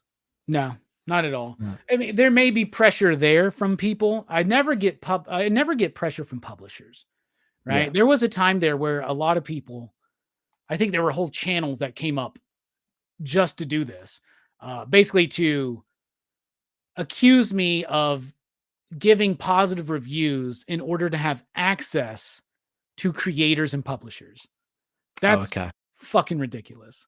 That's Yeah. absolutely ridiculous. So I have a working relationship with Dynamite Entertainment, for instance, right? Yeah. Um, and they are a sponsor of the channel. It is monetary. There's an exchange of like money for appearances on their shows and things like that, Yeah. and to be open to interview people for that have worked for them. But that's also beneficial to me because, like, for instance, last night I got to have a chat with Greg Weisman, was the creator of Gargoyles, but also I Yeah. got to have, for the first time, I got to meet and chat with Tad Stones, creator of Darkwing Duck, Darkwing Duck. Chippendales Yeah. Rescue Rangers. Yeah. He was so important to DuckTales. He created Gizmo Duck, for instance. Like, so they give me a lot of opportunities, but they pay me to be on their show, right? And Nick Barucci, who is the publisher of Dynamite, great Yeah. guy. He goes, I just want you to review our books. I was like, well, I'll review your books, but if I don't like it, I usually just drop it. And I do think I get accused of being too positive sometimes because honestly, if I don't like it, I stop reading it. Yeah. Like, life's too fucking short. Like, and I have all the time people go, why didn't you read this? Well, either I fell behind or I just don't like it. Right. Yeah. Because I don't want to just sit here and shit on comics because I think But what comics are great. Right. but it's realistic in the sense of if you are a consumer and you're not enjoying something, you wouldn't carry on paying for it, would Yeah, you? exactly. And I don't have to pay for the comics I read on the review, obviously. Yeah, But like obviously. with Dynamite, like everybody was like, oh, now Robbie's the shield for Dynamite. No, I love certain things. Silverhawks, Thundercats, like I love those books. They're doing some great work, but like I didn't really vibe with Blue Falcon #1. I didn't review issue 2 or 3. I Yeah. just did Dynamite Blood Red issue #1 this week. I gave it a really bad review. You know what I'm saying? So like, Yeah. and they don't mind. They just want us to talk about their books. Like I've have a relationship with a lot of publishers and a lot of creators. Yeah. Um, Rom V, for instance, I consider Rom V a homie, right? I really like him. I'd love to meet him, have tea and alcohol with him. That'd be super fun, right? But Yeah. Rom, like at least once a year, Rom messages me and he says, "Hey, I think it's time for another conversation." And he's told me he's like, I do a lot of these things, and usually a lot of people are asking me the same questions, but with you guys, we're having a conversation. It's fun. I really Yeah. like it. And man, when he was doing Carnage, I shat all over that book, bro. All over it. I wasn't, I'm not scared. You know what I'm saying? I even talked to him about it. I was like, sorry, bro, but like I'm just not liking Carnage. He goes, me neither. But yeah, dude, no, these are creators, these are publishers. My Yeah. relationship with them does not affect my reviews, nor does the audience affect my reviews. I try to be very authentic and honest in how I feel about the comics I read. And sometimes it changes. Sometimes I make a mistake and I'll be like, this was the pick of the week. By issue 3, I'm like, I'm sorry. This Oh, book shit. sucks.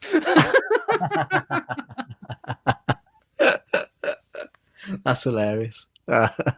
Um, we've got Eric Stewart in the house. Thank you so much for joining us. We've got Promiscuous Time Traveler as well. Thank you so much for joining us. He says, independent comic books are leaps and bounds better than DC and Marvel. I certainly agree. We've 100%. got Chad from Metal Elf and Collectibles in the house. Chad was the very lucky winner of one of the Mark Spears goodie boxes last week. So Awesome. congratulations, Chad. I think it arrived the other day to him as well, so that's pretty cool. People are asking us if we're caught up on Something is Killing the Children. I've only ever probably read the first 5 issues, and that was just like trade paperbacks. Are you? I jumped out of there like around issue 27 or 28. Like after issue 15, they kind of basically completed their story. Yeah. And I felt like it was just doing the same thing. It was just caught in a cycle and I kind of fell out of it. But it is something I want to go back and get caught up on because it is a popular book. Um, and it's not a hard read. It's very easy, No. to get through Yeah. that book. So I think I want to get that. They just came out with an omnibus, I think, of the first 25 issues or something. I Yeah, want to that would be read good to that get. and I'd read the want new that. stuff. And it's one of those Yeah. paperback omnibuses too. I like those better. I'm not like Alright. Jim Mint. I don't have Popeye forearms. You know what I'm saying? So I try to stay away from the hardcover omnibuses, but sometimes it's the only thing you got to do. Like they just released the uh, Ostrander Mandrake Spectre series and hardcover omnibus, and that's one of the best series from the 90s. And then I have both of the omnibuses of Dennis Cowan, Bill Yeah. Sienkiewicz, and Denny O'Neil on The Question, which I think is, and the fact that that's not available in a cheaper format for people is Mhm. ridiculous because that's just hopefully they'll do a Question TV show or something. So they'll put like maybe a DC compact or something out, right? Where Oh, those like DC there's compacts are awesome, aren't they? Those little dude, books. I can't keep them in the store, man. It's That's ridiculous, exactly what man. my LCS is saying. They're like, literally they fly off the shelves because they're so Yeah, cheap. they're so cheap, and they've been doing really good books. They just did the V for Vendetta, which released on November 5th, and I actually had to work the floor for the first time in a long time this Wednesday because we had 3 people call out. They got sick, and I was working the floor, and I was selling one. And I was like, 5th of November, and you're buying V for Vendetta. It's on the nose, but I approve, bro. Yeah, exactly. Yeah, exactly. No, again, fantastic Alan Moore story. So, shout out to him. Metal Alpha said that he's got an unboxing video coming out for that Mark Spears stuff, so that'll be cool to see. But yeah, let me just see where we are. Do you have a most unpopular comic book opinion? A most Is there something where unpopular. you tell people and they're like, "No way, I don't believe," like, Oh, that's a ev good question. yeah. I'm trying to think of an example of something where, you know, maybe if well, you obviously said that you've read up to issue 25 of, or 15 of, Something's Killing the Children, but is there like do you have like a unpopular take on something? I think the most unpopular take I have on a comic book is that Batman Hush sucks. Oh, Yeah. I wow. get argued over that a lot on Well YouTube and in the shop. So, yeah. well, I we've think got Jeff Batman Loeb Hush is pretty overrated, but we've got Jeff Loeb on the line, who's, I'd much rather read like Long Halloween, Dark Victory, brilliant books, but Yeah. man, oh fucking man, Batman Hush is garbage in my opinion. But you know what? I've been recently going through it for Rock and Robbie Live. We do this DC in the we do this Marvel in the 90s, DC in the 2000s, Image in the 90s Yeah. kind of thing. I've been going through them and it's not as bad as I remember. But I don't think it's as good as people are saying. People all the time are like Batman Hush is the perfect I book for think a it's person to start with. And I'm like, you're uh, wrong. You're totally I wrong. think when you've got the Jim Lee art, it probably makes it look maybe a bit better than it is. A little bit better, but it's not even Jim Lee's best stuff, man. No. Yeah, yeah, not at all. But I don't know. But That's probably my least popular opinion, though, is that Batman Hush well, is overrated. you were rewarded with Hush too, so Bruh. And I have to read another chapter of that shit this week. I just hope they were like forget it. I'd rather have Jim Lee get back with Frank Miller and finish All-Star Batman and Robin because that was more interesting to me than Batman Hush or definitely Hush 2. Hush 2 to oh me god. is atrocious, man. Yeah. Oh, so bad. It's so bad they had to relaunch Batman while still releasing this book. How fucking stupid is that, dude? Batman number 3 just came out on Wednesday. This Wednesday, Batman 162 comes out. What? Yeah, comics aren't confusing. Not at all. Not at all. Not at all. So what is the PCP? What does that community mean to you? I know you said they're like a family. You've known a fair few of them for like 25 years, but what do these people in that family mean to you? They mean the world to me. When people like are so the PCP Army, obviously I came up with the name based on the Kiss Army because I'm a huge Yeah. Kiss fan. R.I.P. Ace, by the way. So I love Kiss, and I love the idea that their fandom is called the Kiss Army. So we're the PCP Army, and man, I love those dudes. They're like dudes and women. Like there's so many. The people that show up week after week that comment, especially on live shows and things like that, that Yeah. join our official, we got a Facebook group, right? For PCB Army, because most of us are in our 40s. We're still on Facebook, right? We're not on TikTok and shit like that, right? But the PCP Army, like that, these are people that have really bought in with what we're trying to sell, which Yeah. is pop culture means something. It's more than just an escape. It is something that we can that actually brings meaning to our lives. And if we looked at it from a certain angle, it could bring even more meaning to our lives, right? Yeah. So, like I said earlier, the tenets: being insightful, being positive, and being entertaining. That's what these people represent. And I think our community is so strong, so amazing. They help out people when we have friends in need. People reach out, they help out. We're always asking each other how we're doing. People are checking in on me. We're checking in on them. And I love it. And it's not just me and the crew. It's everybody. Everybody that's a part of that community. We as commentators see the same people in the chat week after week. We develop this like bond, this relationship with them in a way. Yeah. And once I can start talking shit about you, then we're super cool. Cause that's what me and my boys do. Right. So like, that's what I love. Like the PCP Army, they're incredibly supportive, but they are, to me, the best community on YouTube because they are positive. They are insightful. They entertain me, but they care about one another, and we look after each other. Right. If that makes sense. So they're literally family, dude. They're the best of the best. So how would someone go about for, dare I say the word, like audition for it? How would it just be, be somebody in the live chat and then, get introduced to it from that way, or is it You join the PCP Army by just watching and following along, Oh and yeah. then some people in the PCP Army eventually have graduated to the excitable PCP crew, right? Yeah. Like that's Fable, that's Nick and Eric and Stu and Greg from Bearded Comic Bro, which is actually, he wasn't somebody who I met through chats like these other guys. Like I met him just because I was looking for other comic book reviewers, and I loved what Greg was doing over at Bearded Comic Bro. And Yeah. now he's there every month with us for the monthly comic book review, which is great. It's all about community, man.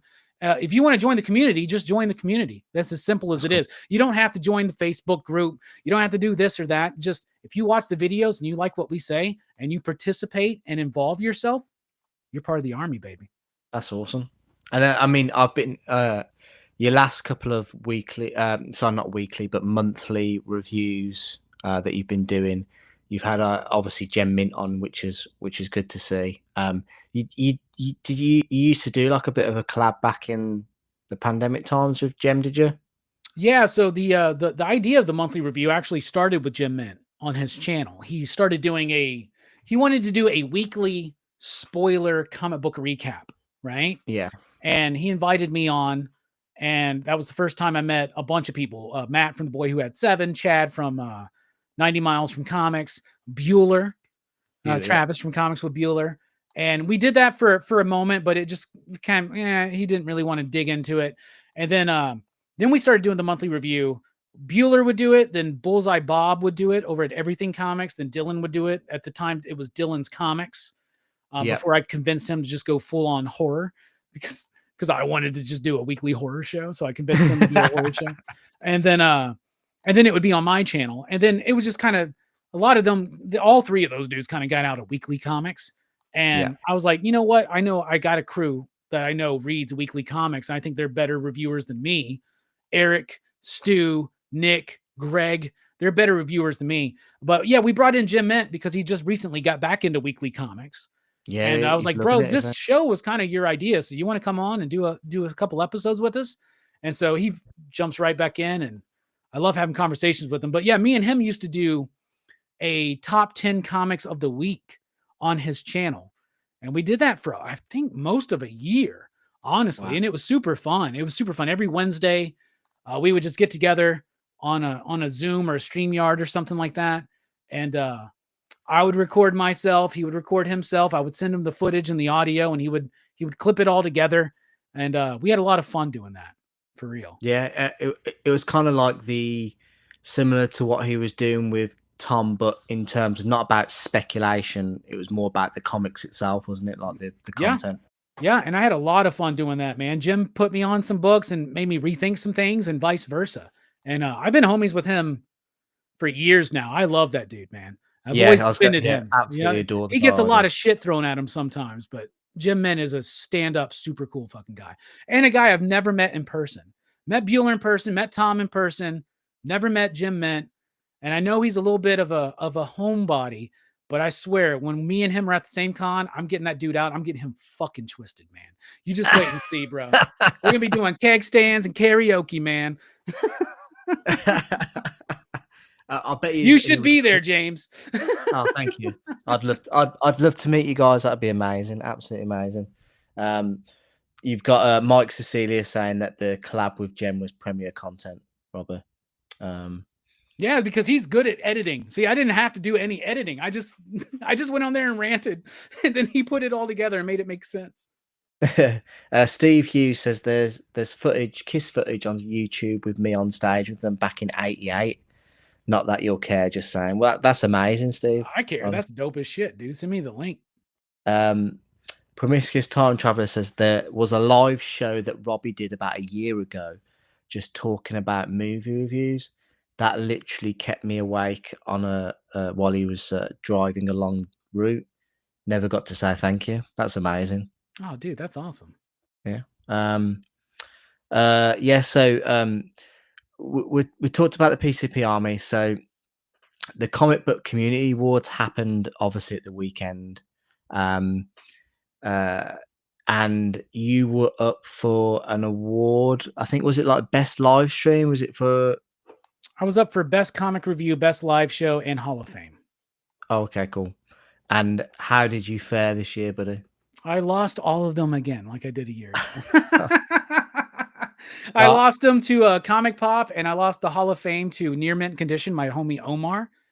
So if you're gonna lose, you're gonna lose to Comic Pop and Near Mint Condition. You're pretty good.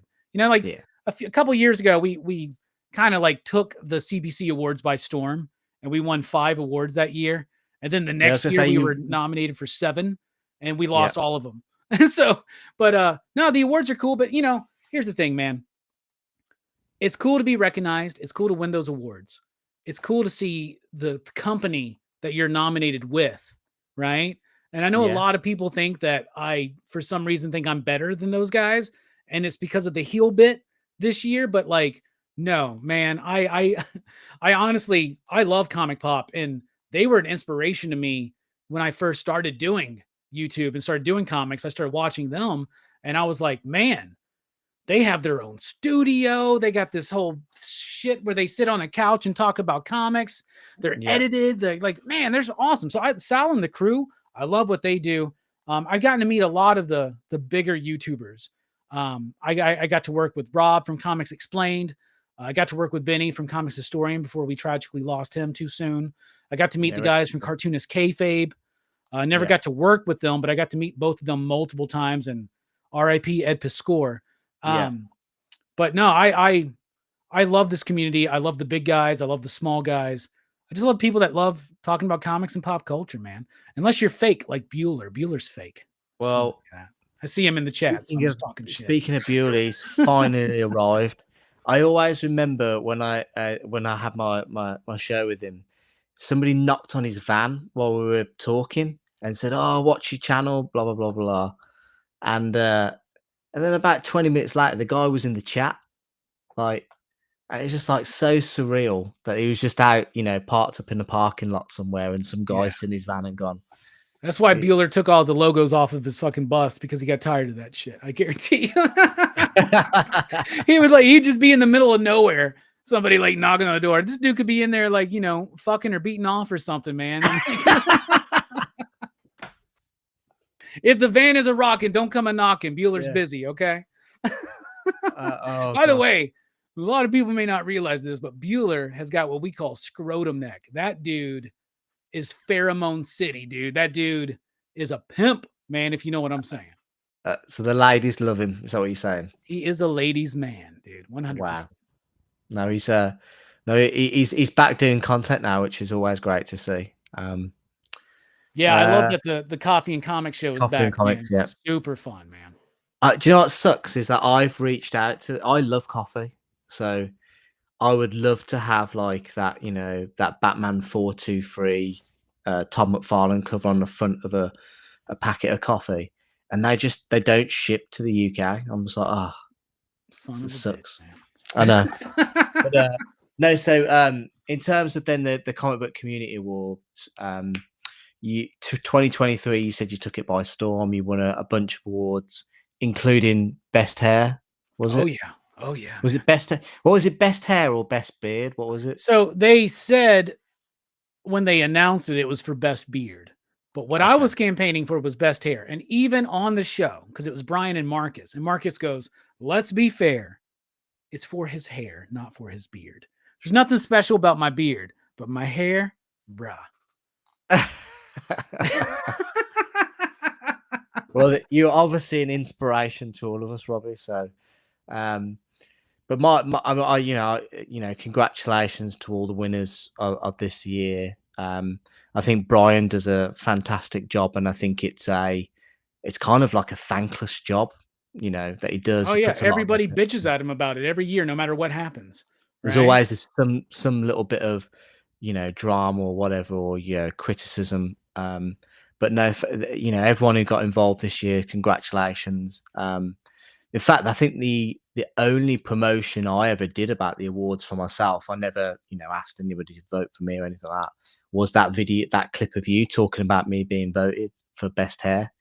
But I think it's nice. I was incredibly proud to be nominated for best shorts because I'm not gonna lie, I take pride in like the editing and stuff like that. So it was really nice to be, nominated for that category for my little channel. So I was really proud of that. Hell yeah, dude. Um, You'll win. so You'll win soon, man. I'm gonna get behind you next year, man. You just wait and see. I know. So I would. Well, you might not know this, Robbie, but I actually won the first ever comic book community award in 2021, Oh, look at that. Which one? and What's that for?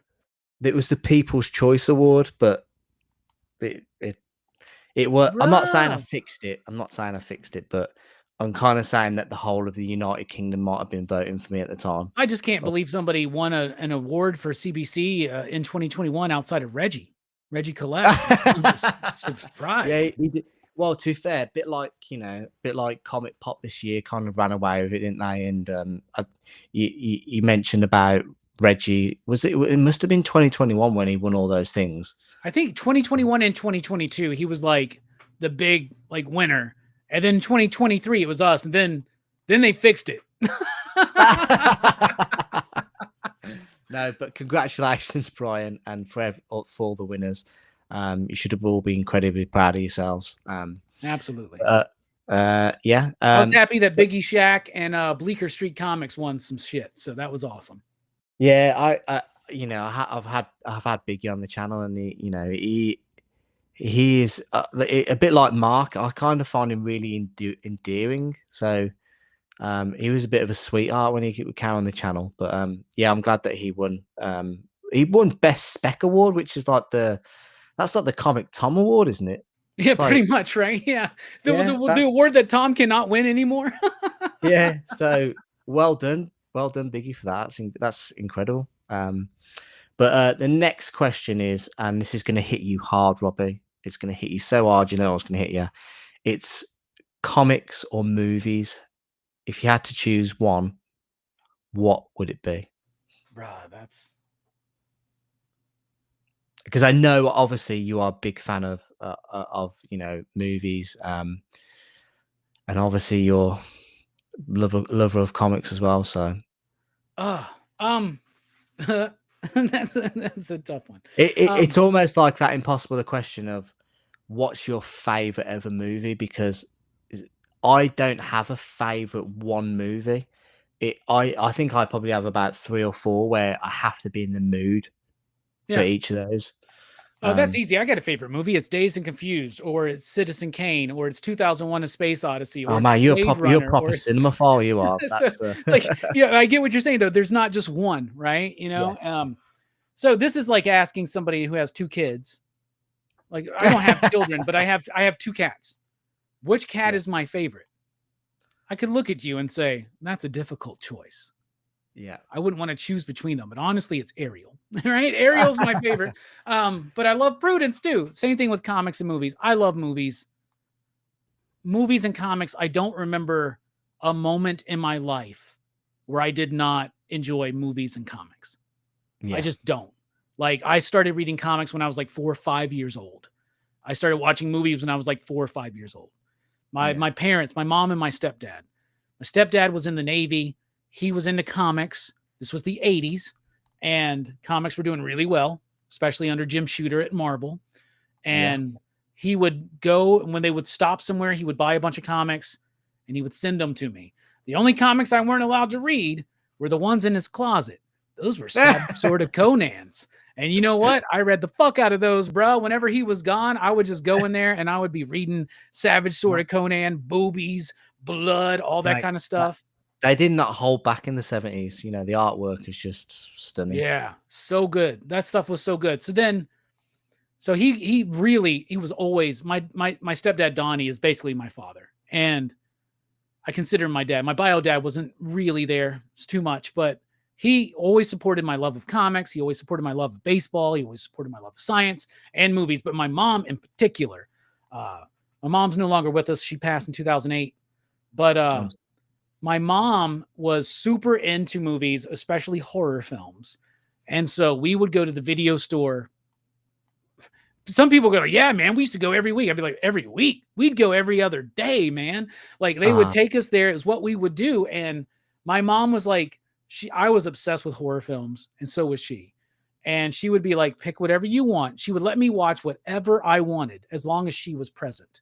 Right. yep. So I was watching all the Nightmare movies, all the Friday the 13th movies on VHS, not cut up like they were on USA or TNN Yeah, yeah. or whatever later on. Uncut. Yeah. Yeah, and I loved that shit, and it would scare the fucking piss out of me, man. But I loved it.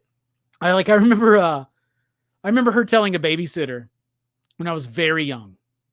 I must have been 5 when this happened, Yeah. right? She goes, Robbie's going to want to go to MTV and watch the Thriller video. But do not let Robbie watch the Thriller video if I'm not here. Right? Well, I begged and begged and begged my babysitter to let me watch the Thriller video because like at this time, like they would like be like at this time tonight, we're playing the Thriller video. I don't even remember if it was MTV or whatever, right? But like, Yeah. right, like it was like an event that they would be playing Thriller again. And so I remember watching it, and as soon as the goddamn letters started getting spelled out, I just started freaking the fuck out, dude. I was crying. My mom came home. She fired the babysitter. She chewed her ass out, right? My very first movie experience in the theater I ever had was my biological father took me to the movies. I wanted to go see Child's Play. My mom said, he's going to want to watch Child's Play. This is 1988. I'm 7 years old. Do not take him to see Child's Play. Anything Yeah. but Child's Play. He took me to see Child's Play. As soon as that doll came to life, it was like, you bitch, I'll teach you who you're fucking with. And I lost my fucking shit. He had to pull me out of the theater. I remember this was like the first moment I think I remember experiencing embarrassment. He had to explain to the manager or the ticket holder, whoever the hell it was, that we needed to go to another movie because I couldn't handle Child's Play. We wound up going to see Rattle and Hum, which was the U2 documentary. My biological father is a rocker. He's a drummer and a singer Yeah. in rock bands. So but that was so boring to me as a 7-year-old. Later that night, I've told this story many times, but later that night, my mom and my stepdad took my buddy doll, which looks like a Chucky doll, duct taped a knife to its hand and set it at the edge of my bed. So that Oh when I my woke up, God. I freaked out. Yeah. Taught me a lesson. My mom was a trickster. She was a prankster. She would always, they were into wrestling. Like that's everything I'm into is because of them, right? They're Yeah. always very supportive. This is a long way of me telling you that comics and movies are so important to me. They're like air The intricate, yeah. and food. What do you get to choose between oxygen and food? Like that's difficult. But if I Yeah. had to pick one, James, I would say comics. Movies. Oh, comics. Comics. Well played. I would say comics because comics are unlike anything else. You can do this with a movie, but it's very unlikely and it's very difficult. But a comic book can literally be one person putting their thoughts and ideas on the page, right? Yeah. Someone like a Robert Crumb, a Daniel Clowes, where they're doing everything, the writing, the illustrating, the Yeah. lettering, the design, the packaging, the production. That is unlike film. Film is very collaborative, and I love that. And so are comics. But comics can literally be one person, unfiltered, delivering to me exactly what they want. What they want. Yeah. And there's nothing like it, man. There's nothing like a comic book. Comic books can stop time. Comic books can speed up time and do it in a not so obnoxious way. Telling stories through images is the oldest art form I think we have outside of just telling stories to each other, right? Yeah. Like Yeah. painting on caves. Like Grant Yeah. Morrison talks about this all the time. The first comic might be people drawn on a cave, buffalo drawn on a cave, people killing the buffalo, people eating the buffalo. There's a magical act to that. We like there's something so special about just the idea that one person can make a story and affect other people with it. And you don't get that in movies. So if I had to pick one, I would pick comics. But it wouldn't be Marvel. If I had to pick Marvel comics or movies, I would pick movies. Just so you know. What about if it was DC? You'd be happy Same with thing DC? probably, man. But I mean, indie comics, like the idea of like the Daniel Clowes, the Robert Crumbs, the Peter Baggs, like what they do to me is the best of all art, in my opinion. Yeah, that's good. That's good. No, that's awesome. Funny you should say about your mother. God rest her soul. Like my mom used to rent movies all the time, and then she wouldn't even look at what the ratings were or anything like that. And she'd put on a movie, and I'd watch it with her, and it'd be about classic 90s. It'd be about UFO or aliens or something like that, and it'd be like aliens abducting women and impregnating them, and and all this stuff. And I just used to be absolutely fucking terrified of aliens. Throughout, there's genuinely, I'm not terrified of anything, but the one thought that we are not alone in the universe scares the hell out of me. Like, I remember the 90s, Fire in the Sky, terrifying. Oh, that was one once she rented that terrified the shit out of me. Jesus, dude. And have you ever seen anything weird in the sky? Because I'm really into the paranormal, and I'm really into aliens and UFOs in particular. And we did an experiment like a year ago, a little bit over a year, like a year and a half ago, where we felt like we actually kind of invited something to appear, and we saw crazy lights in the sky. Now I've seen things before, but this was like unlike anything else. And that's some really spooky shit when you realize not just like our world in the cosmos, but the cosmos itself, we have no idea what reality is, man. Oh yeah. Right? Yeah. That's insane to me. Have you ever seen anything like in the sky? Have you ever had a paranormal experience? I haven't, no. I'm very skeptical about the paranormal, but in terms of, how big the, galaxies and universes and all that, I genuinely don't know what's out there. And the very thought that, like, if we were running out of resources on planet Earth, we would be doing everything in our power to go to another planet and get resources from there, wouldn't we?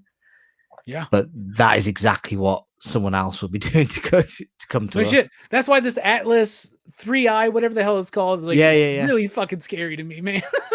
it looks crazy, but I'm sure it's just a comet. I don't know, like. I'm sure it is. I hope it is, bro. But then, like, I keep seeing shit, like when, like scientists are talking about, like, oh, it's just giving us like evidence of non-gravitational propulsion. I'm like, what? Why are we not talking about this more? Like, oh, the government shut down right now. Yeah. Lucky for you, but like down here, like our government sucks ass. I don't know about you guys, but like they're shut down. All this bullshit. They don't want to work. Who does? And there's that, there's that classic we're not hearing, no one else is sending out signals in the galaxy, basically. Like we are, we're sending music out into space and, all these different signals to try and see if there's someone else there. Yeah. But the dark forest theory is basically a theory about how if you were in a dark forest and there were other predators about, you wouldn't be making noise to let them know you were there. Yeah. But we as a human civilization, we're literally going, "Hey, look at us! We're here. Yeah. Come to We're us. that Come to dumbass us." squirrel out there in the fucking forest. Like, Yeah. making noise, like, poking its head up and shit, you know? Like, Yeah. yeah, we're that asshat in, Jurassic Park with the flare, you know? Oh yeah, yeah, yeah. Jeff Goldblum. No, yeah. Oh, all you had to do, mate, was throw it. You didn't have to run with it. You know what I mean? Dude, dinosaurs are so fucking scary to me. When I was a kid, here's what's funny. Horror movies scared me, but like not shit like I remember the opening of Freddy 2 really terrifying me for some reason. But Mhm. like most of those like Freddy and Jason movies didn't really get me. Like I thought they were funny. I loved the kills. I thought they were fun. Freddy was Yeah. like so funny. Like when he's like, "Welcome to prime time, bitch." I'm like, that's so fucking awesome. Like even as a kid, I was like, that was great, man. But like Gremlins and dinosaurs scare the fuck out of me, bro. Like when I Oh, was a really? kid, I love Gremlins. Gremlins might be my first favorite movie ever, right? Yeah. But Gremlins scare the shit out of me. I used to have nightmares about Gremlins coming to Wha they'd be tearing what through my sheets, right? Yeah. And I'd be trying to hide under my sheets. And then when Jurassic Park came out, dude, I'm 12 years old. I should be too old to be scared Yeah. in the movie. But those raptors, god damn, bro. There's something about reptilian clawed creatures. Ugh, Yeah. I can't handle it, bro. No, I They bet get me, I bet. man. One of the, that was Nightmare on Elm Street, was it like the remake, the 2010 remake, 10, was it? yeah, with Rorschach. Like, Rorschach was Freddy Krueger. Um, I thought that I watched that and I was like, "This is 10 times scarier than the old movies," because what I don't like about it is you just don't know if what they're experiencing is a dream or not, and it's just Yeah. like you're just waiting for like that constant tension of waiting for something to happen. The Elm Street I movies work hate so that. well because we all know what it's like to try to stay awake when you can't. Oh yeah, We all know what that feeling is like. Whether you're a kid just trying to stay up to watch a movie or read comics yeah, yeah, or whatever, we know what that's like. We know how like you'll just fall asleep. And yeah. then You once you can't fall focus asleep, on. you're in his world, man. Yeah, That's fucking terrifying, man. That's way more terrifying than like a mama's boy running through the desert with a machete that honestly, yeah. if you were just a little bit brighter, you could get away from. No, yeah, and I also remember as well. I was probably about 12 when. Have you ever watched the movie Signs? Oh yeah, absolutely. M. Night Uh, Shyamalan. yeah, I look. That's probably one of my top 10 favorite movies. But I remember going to see that at the cinema, being absolutely terrified, especially when you see it walk across. It's that moment. Everybody's I just had a conversation the other day with someone about that moment when that alien Oh, walks into the frame of that like footage. Bruh. that was genuinely terrifying. And Yeah. what's amazing about that movie is, like we had movies, alien invasion movies, like Independence Day and stuff like that, but they were like a mass scale. Signs was just about this one family. You didn't see what was happening to the rest of the world. It was just what was homing in on what was happening to this small little family, Yeah, and you it's like Night of the felt like Living Dead meets War of the Worlds in a way, yeah, right? yeah, Where you're and focused on one group of people in a house and yeah, this crazy thing going on outside of them. It's brilliant because it's also that's a great thing about movies too, is I talked about comics can just be one voice, right? yeah, But you can do anything if you can draw it, right? But in a yeah, movie, some of my favorite movies are movies like that, where it's like, okay, we don't have a lot of money to make this movie. How can we make a movie in just one house? yeah, Right? Well, what if there's aliens out there? What if there's zombies out there? Right? And like yeah, those movies can be so effective because we know what it's like to try to stay awake when and not be able to help falling asleep. We also know what it's like to be stuck in our house, especially now after oh yeah, 2020, right? pandemic, Yeah. yeah, Dude, that was scary. That felt like a goddamn zombie movie at that time, man. I oh yeah, it remember was I remember insane. going to the grocery store and I was just like I could almost see the COVID virus floating through the air. It was crazy times. We've been honestly crazy times. Um, No, so what time we at? What 1 hour 50? Okay, so 12 years on YouTube. What's next for the what's next for the pop culture philosophers? What do you want to achieve? That is something I've actually been thinking about a lot this year in particular. This year celebrating 10 years as PCP, but obviously like you did your research. I've been on YouTube longer. Um, Looking back at everything we've done, I think we've accomplished a lot. Are there goals? Yeah, I want to get to 100,000 subscribers. Do I think that's going to happen? Probably not. It's taken me 10 years to barely get to 25K. I would love that because I just want that fucking play button. Like, I don't Yeah. know. I feel like you're not a real YouTuber till you get that for some reason. But none of that shit means anything, right? Like the awards, the buttons, all that stuff is cool. The sub amount, the view amount, things like that. That's cool. But I was thinking a lot. I was like, we're 10 years now, man. Like, what am I doing? Like, what are we doing with this? And I'm going to address this Sunday night. Rock and Robbie Live's been off the air for a minute. I've been dealing with some personal things, and I'm ready to kind of address the situation. And I have kind of overtaxed myself in the last couple of years, and I needed to take a step back from delivering as much content as I was, if that makes Yeah. sense. And now I'm ready to like formulate a plan. And I think I got a good plan. And I'll address more of the specifics Sunday night on Rock and Robbie Live at 7 p.m. Central Standard Time. Brilliant. But I will say that we are going to continue to be a community of people that are gathering to talk about their shared love of pop culture and how our pop culture can affect our lives. Weekly comic book review ain't going nowhere. Rock and Robbie Live might look a little bit different. PCP movie night ain't going nowhere. But there's going to be some other things that are coming that I really have been wanting to do that I feel like now I'm able to structure things in a way to deliver more I think I can deliver more and at the same time keep myself from burning out, if that makes sense. Because burnout is something I do kind of deal with sometimes, man. Yeah. Where I have to take these breaks sometimes, like just a little bit. Like when you're live 4 nights a week after working 40 plus hours a week, it's tiring. It can. And then you got people that need your attention in your personal life, your partners, your family, your friends, people that are like, man, I never see you anymore unless it's on the fucking computer screen, and I want to have memories, man. I want to like Bueller has taught me a lot. And one of Bueller's thing is I want to experience more than work. And I'm not quite like that. I'm still very much a workhorse and I'm still going to go at it. But the future is just streamlining some processes, right? And trying to deliver more. So basically, comic book reviews, movie reviews, community conversations, creator conversations, content creator conversations, things like that. Like we're working on getting more people on the show from the comic book world, some big names that we're working on right now, and also some people here in the community, man. I'm really excited. I'm about to set up something with Biggie Shack to finally have him on my channel for the first time.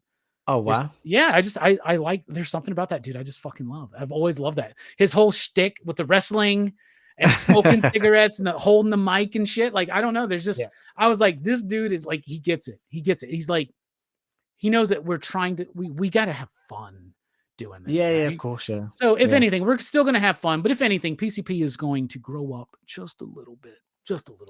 So there you go. Okay, that's cool. No excessive editing though, man. I'm done with that shit. So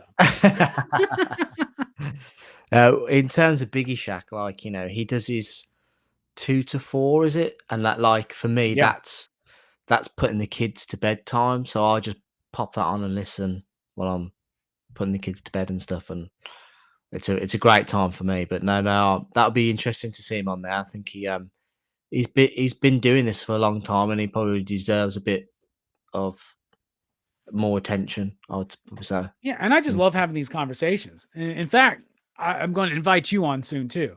And Oh, so man, I hopefully, appreciate hopefully you that. can come on and we can just have a fun conversation. I remember when I first started doing live conversations back in 2020, I remember telling all my homies, I want to be the Joe Rogan of comics. Like I want to invite people on for like 2 to 3 Yeah, hour that'd be fun. conversations. And that's what I Yeah, did. And then eventually I just had to life and I had to like cut down a lot of stuff, but I still like still one of my favorite things to do is just have conversations. And it doesn't have to be the creator of Darkwing Duck. You know, it doesn't have to yeah, be yeah. somebody like that. Like just sitting here chatting with you is exactly what I want to do. This is what me Yeah. and my homies do. This is what my life is.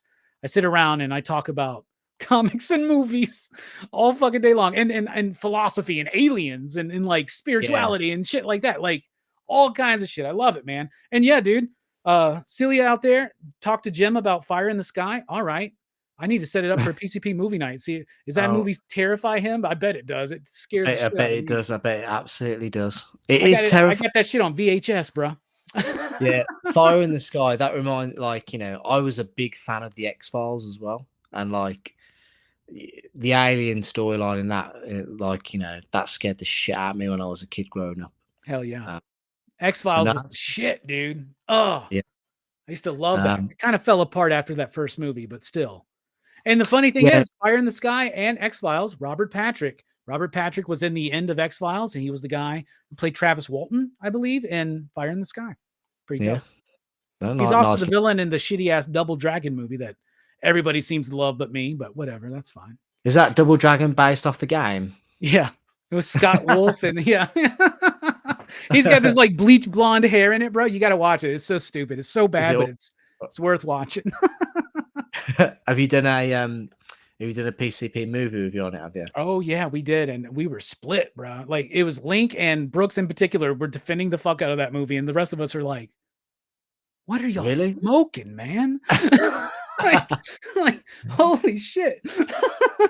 But the thing is, what sometimes with like new movies and stuff like that, it holds like a certain nostalgia for people, doesn't it? And it's like you can't you can't let them. They can't see any sense, And Yeah. you're like, You cannot convince me that 1987's Masters of the Universe is not the most perfect film ever made, for instance. I'm sure it's not.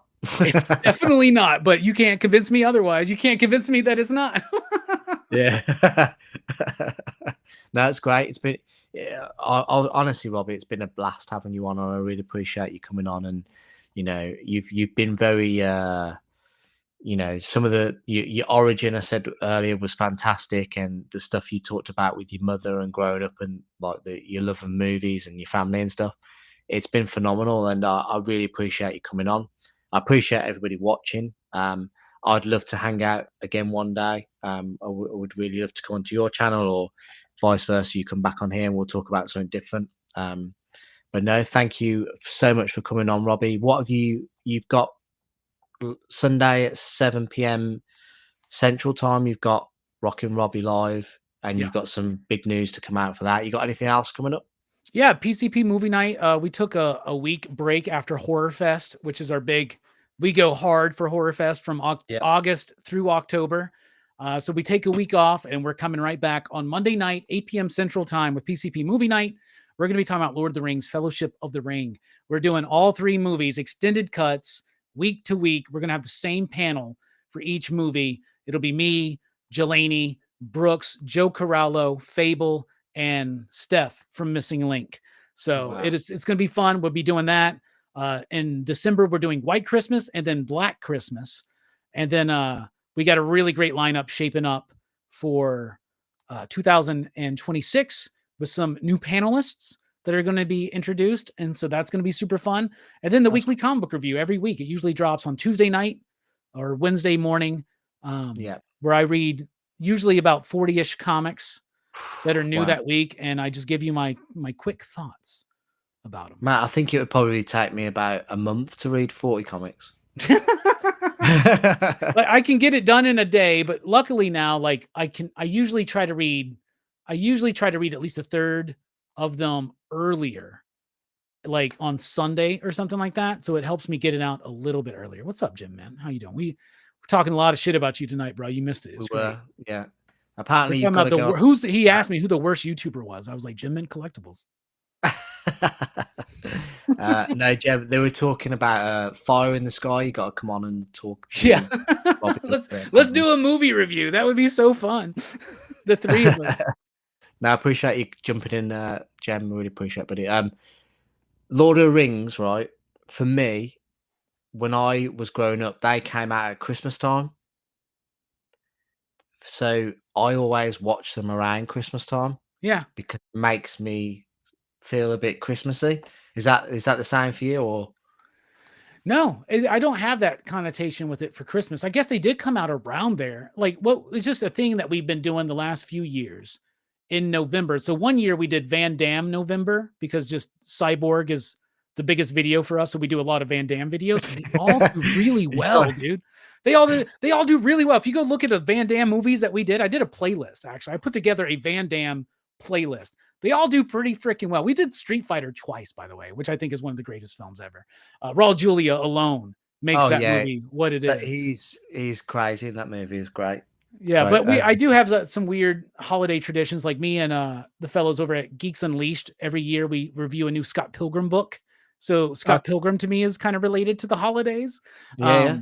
But yeah, no, we did Van Damme November one time, but we also like to do trilogies. Like last year we did the Back to the Future, one movie per week instead of just doing all three in one show, which we do franchise reviews and stuff. We actually take the time to go movie by movie. We did The Godfather, like I think a couple years ago. So Lord of the Rings, man, it's just a great trilogy, Oh, yeah. great trilogy. Perfect. Absolutely perfect. You know, one Yeah, of my they're so favorites. good, man. They're so good. And Yeah. to think about the time they were made in is insane. And the budgetary restraints they had compared to like the Star Wars movies at the time who had a way higher budget, bro, Yeah. like insane. No Like these Lord of the Rings comparison movies to are amazing. yeah. And that, they stuck to the source material and, it was what they shot them back to back, you know. Yeah. So amazing. Absolutely amazing. No, Save but New thank Line you. Cinema, man, for a little bit at least. Because they were Yeah. about And done, dude. Yeah. yeah, 100%. Peter Jackson, incredible director. But thank you everybody for watching. Again, Robbie, thank you for coming on. Thank you for And having me, man. This was super fun, dude. This was I awesome. appreciate it. No, I appreciate it. And hopefully, I think next week I've got Manu, the 9.9 newsstand coming on. We might be talking about a new scandal. So I'm just waiting to hear about what that is. But no, thank you so much for watching. We will see you guys next time. Bye bye. I'll see you backstage, Robbie. James Mack in the spotlight glare.